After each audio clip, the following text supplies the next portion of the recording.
भाई देखो ये बात तो तय थी कि आपका एग्जाम जनवरी में ही होना है, ठीक है। आप लोगों को मैं, हाँ स्ट्रेस हो रहा है, हाँ हाँ हम लोगों ने काफी टाइम वेस्ट किया है। आपको इस बात का स्ट्रेस हो रहा होगा अभी कि हमारे पास कितना कम टाइम बचा है खराब करने के लिए। आपको इस बात का स्ट्रेस नहीं हो रहा मैं पीछे क्या करा है, ना ना ना ना ना। अब इसका जो भी आधा बोझ है वो टीचर पे फोड़ दिया। आते आते आते, ठीक है। मैं आप सभी लोगों को एक महीने पहले से बोल रहा था कि भैया जो आप समय बर्बाद कर रहे हैं उसको मत करिए, ठीक है। सॉरी बोल के अगले दिन अपने मैक्सिमम को अटेन करने की कोशिश करिए। जनवरी में आप सभी लोग, ठीक है, एक देखा जाए तो कॉम्पिटेटिव इन्वायरमेंट में रहेंगे तो आप सभी लोग 12-13 घंटे, कोई 16 घंटे, ऐसे मतलब कोई भी बहुत ही कम बच्चे होते हैं जो 6-7 घंटे से नीचे पढ़ रहे हो, सब लोग 6-7 पढ़ रहे होते हैं, ठीक है। अब बात है कि लास्ट मोमेंट की पढ़ाई आपकी, अगर सिलेबस कंप्लीशन की लड़ाई है तब तो बहुत बुरी हालत है, अगर रिवीजन की लड़ाई है तब भी बेटर है, ठीक है। हाँ आ रहे हैं, आ रहे हैं, आ रहे हैं।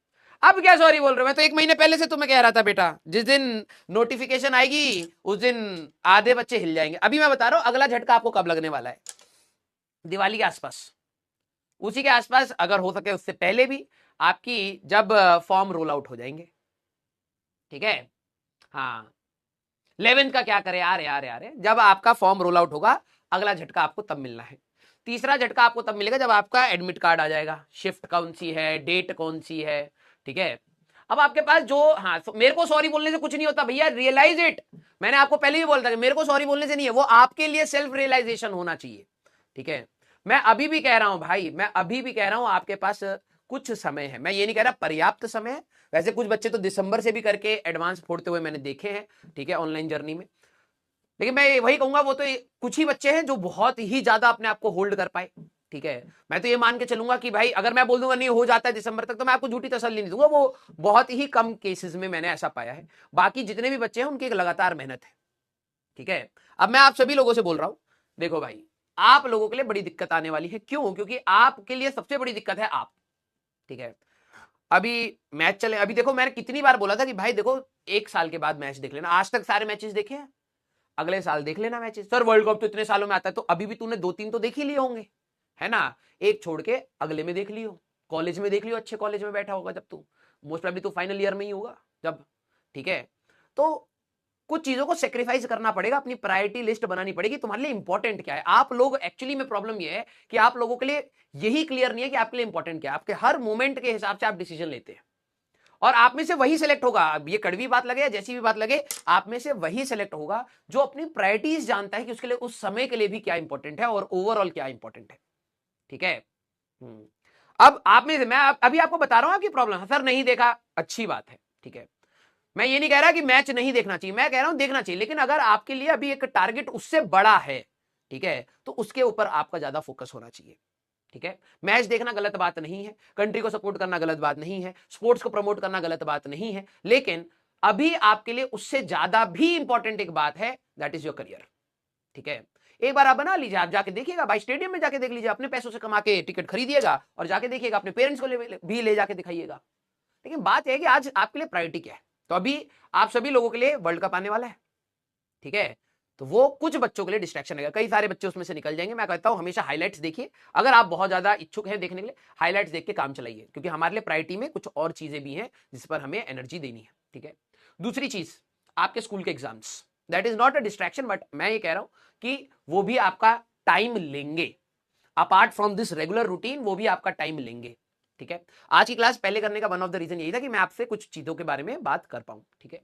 हाँ एग्जाम्स, आप समझना दिसंबर का टाइम, हमारा सिलेबस नवंबर लास्ट में खत्म है, ठीक है। थोड़ा सा मैं आपको कहूंगा कि कुछ आखिरी में एक्स्ट्रा करने का, लेकिन हम लोग बिल्कुल सही टाइम पे 3-4 लेक्चर, चार लेक्चर का हमारा पेंडिंग चल रहा है, 4 लेक्चर इज नथिंग, ठीक है। वो हम लोग कभी भी कवर कर लेंगे आराम से। आपका रिवीजन स्टार्ट है 5 दिसंबर से। अब देखिए आपको प्रॉपरली 1.5 महीने से ज्यादा मिल रहा है। हाँ आ रहा हूं, मेरे को आपकी सारे पेन्स पॉइंट पढ़ना है, और ये इसीलिए मैं आपको 1 महीने पहले से बोल रहा था कि बेटा अपने टाइम को मैनेज करना सीख लीजिए, अदरवाइज आप बहुत गंदा फंसेंगे। 12वीं वाले बच्चे बहुत गंदा फंसते हैं, ठीक है। अब मैं आपको बता रहा हूं आपके लिए प्रॉब्लम क्या है। अभी आपके स्कूल के एग्जाम्स रहेंगे, और जब हमारा 12वीं, मैं ये पहले भी बता चुका हूं, जब हमारी 12th का सिलेबस खत्म हो जाएगा 5 दिसंबर या 3 दिसंबर, जो भी सारे सब्जेक्ट्स का एक कॉमन डेट निकाल के हमारा जब 11th का रिवीजन स्टार्ट होगा, उस समय आपके साथ चल रहा होगा बोर्ड्स का आपके प्री बोर्ड्स, और उस प्री बोर्ड्स के चक्कर में आप 11th फिर रिवाइज नहीं कर पाएंगे। तो सर उसका सोल्यूशन क्या है, मैं आज बता रहा हूं, मैं बार बार बताऊंगा वैसे तो, लेकिन इंटरवल पे बताऊंगा, कई बच्चों को शायद 10-15 दिन बर्बाद कर लेंगे अपनी स्ट्रेटेजी से। मैं आप सभी लोगों को बोल रहा हूं, अभी 11वीं की नाव पर अपना पांव मत रखिएगा अनटिल अनलेस आपके टेस्ट में अच्छे मार्क्स आ रहे, ईमानदारी से। अब कईयों ने ईमानदारी से टेस्ट नहीं दिए तो आपको खुद ही नहीं पता लगेगा आप कहां पानी में हो, कहां कहां हो, ठीक है। तो वही बात है, जो आपके गलत कर्म होते हैं वो घूम के आते हैं, ठीक है। अगर आपके टेस्ट में अच्छे मार्क्स आ रहे हैं बेटा, ठीक है, 12th क्लास के जो टेस्ट हो रहे हैं उसमें अगर आपके अच्छे मार्क्स आ रहे हैं 200 प्लस या 170 प्लस, ईमानदारी के साथ, ईमानदारी के साथ अगर आपके इवन 150 प्लस भी अगर आपके आ रहे हैं, ठीक है, तो मैं आपको बोलूंगा आप 11th के कुछ छोटे छोटे टॉपिक्स, ठीक है, मैंने आपको एक लिस्ट दी थी जिसमें PYQs का वेटेज था। अगर आप देखें यूनिट्स एंड डायमेंशन का कितना अच्छा वेटेज है, छोटे छोटे चैप्टर्स, ग्रेविटेशन, आपने इलेक्ट्रोस्टैटिक्स पढ़ी है, ग्रेविटेशन उठा के रिवाइज मार दीजिए, ठीक है। अभी आपने अपना ये हम लोग मॉडर्न फिजिक्स पढ़ेंगे, केमिस्ट्री का आप एटॉमिक स्ट्रक्चर, ये सारी चीजें रिवाइज मार। 11th के कुछ कुछ टॉपिक्स के लिए आप अपना टाइम निकालिए, ठीक है।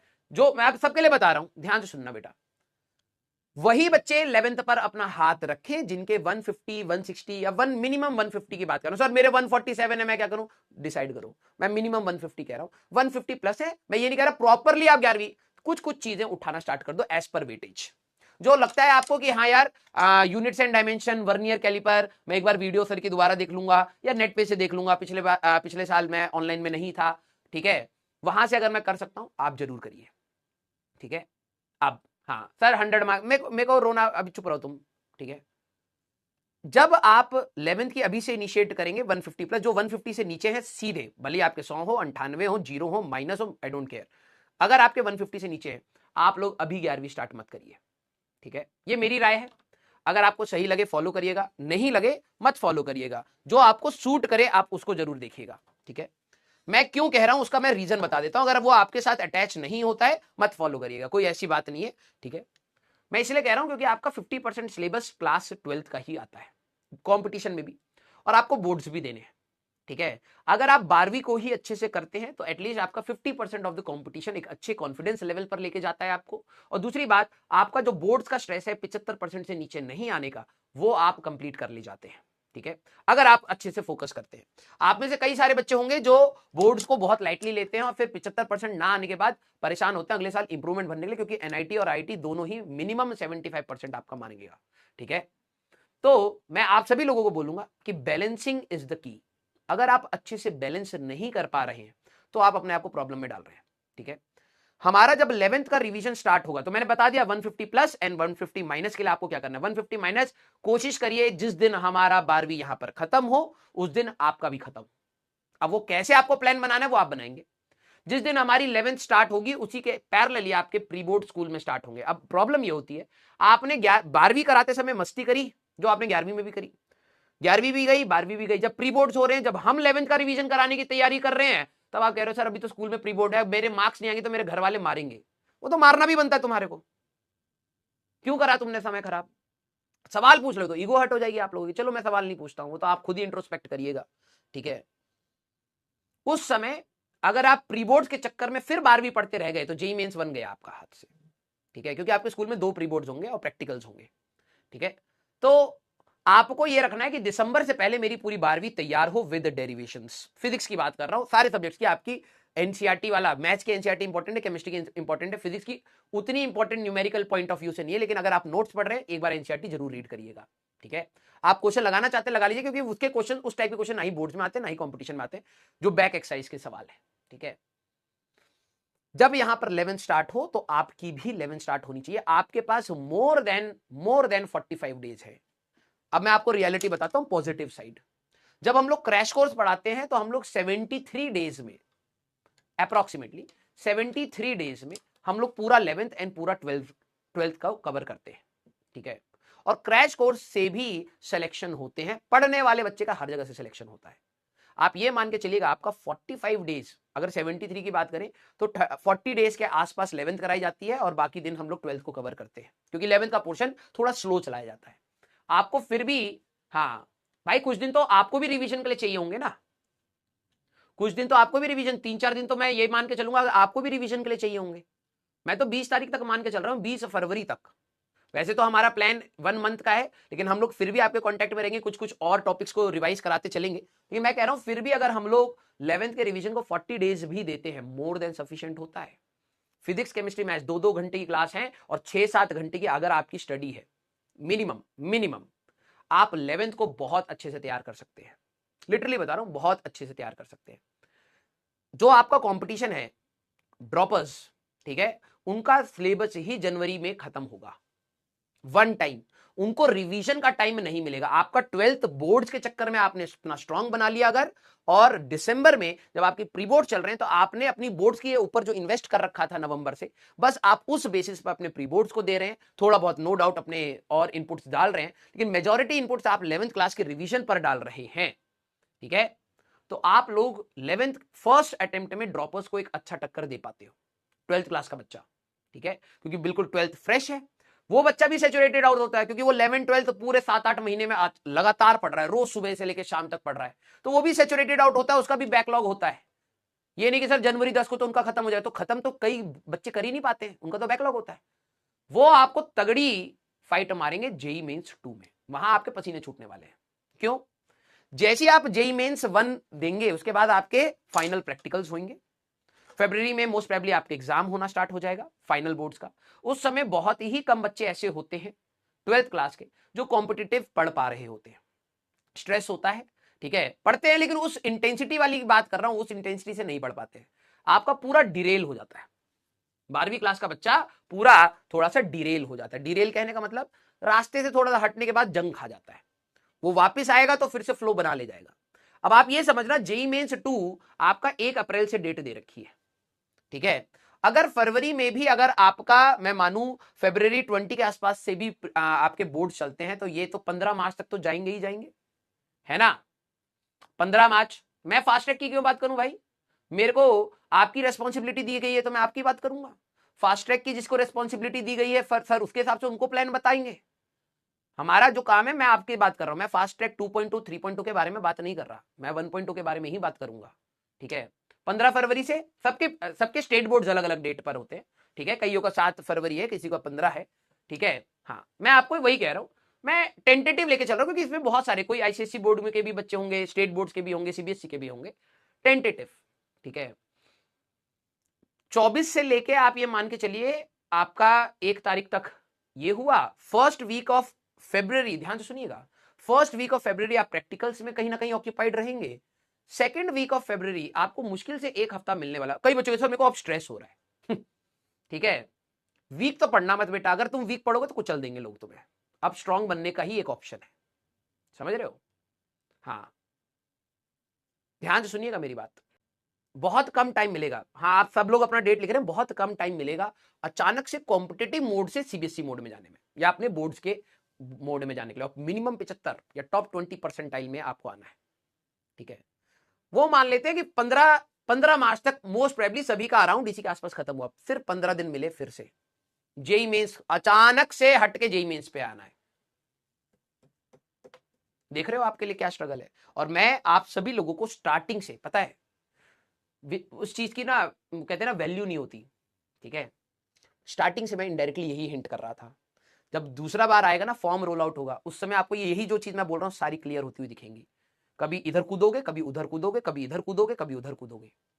जेई मेंस 2 में आपको मोस्ट प्रोबेबली 15 दिन मिलेंगे पूरा रिवीजन का, और आपने लास्ट टाइम कब रिवाइज किया होगा? जनवरी में। कॉन्फिडेंस यहां आ जाता है बच्चों का।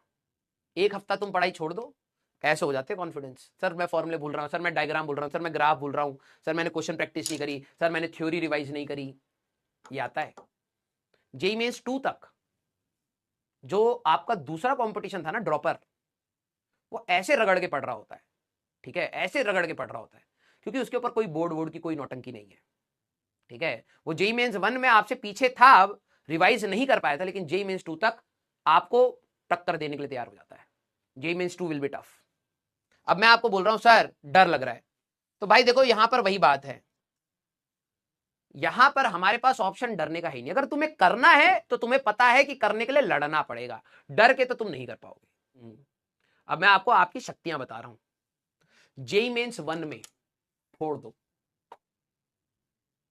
कहा कि हनुमान जी को भी उनकी शक्तियां बताई गई थी ना भैया, वैसे ही आप लोगों को मैं आपकी शक्तियां बता रहा हूं। जेई मेंस 1 में दिन रात कर दो इस बार और फोड़ दो। फायदा क्या होगा सर, उस समय तो प्री बोर्ड भी है, ये भी है, वो भी है, आप कंपैरेटिवली कम कंपटीशन में आगे निकल जाओगे। एक बार अगर आपकी जेई मेंस में अच्छी रैंक आ गई, एनआईटी हाथ में आ जाएगा। उसके बाद बीच में ठीक है, माना उबड़ खाबड़ रास्ता है, लेकिन आपको सीधे एडवांस की स्ट्रेस होगी फिर, और एडवांस में आपको अप्रोक्सीमेटली 3-4 महीने मिल जाएंगे।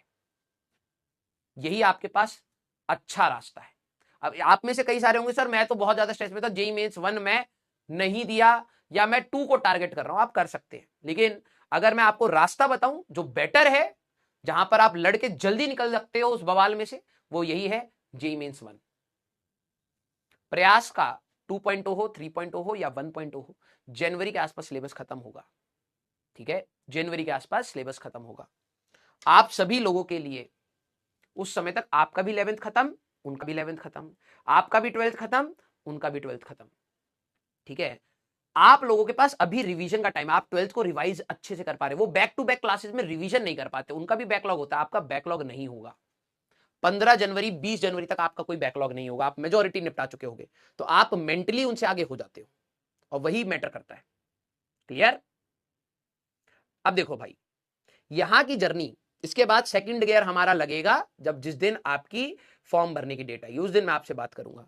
और मैं आज आप सभी लोगों से, ठीक है, हमारा ज्यादा सिलेबस बचा नहीं है, हम लोगों का रे ऑप्टिक, वेव ऑप्टिक सारे, उसके बाद तुम लेक्चर प्लानर उठा के देख लेना, 5-5 लेक्चर। अब अक्टूबर से हमारी 4 क्लासेस हो भी जाएंगी, अभी 3 चल रही हैं, तो अक्टूबर से बढ़ भी जाएंगे, अक्टूबर नवंबर 2 महीने हमारी 4-4 क्लासेस चलेंगी।